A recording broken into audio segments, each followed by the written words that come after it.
ভাই তোমার নাম কি? হ্যাঁ, মৃদু কয়াল।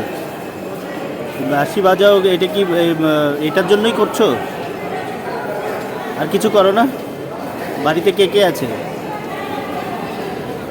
দাদা আছে, ভাই আছে। তো তুমি এইটা করছো, তোমার অসুবিধা হয় না? বাড়ি কোথায় তোমার? সুন্দর বাজাও, ঠিক আছে। নিউ গড়িয়াতে স্টেশনের প্ল্যাটফর্মে মৃদু কয়াল সুন্দর বাঁশি বাজায়।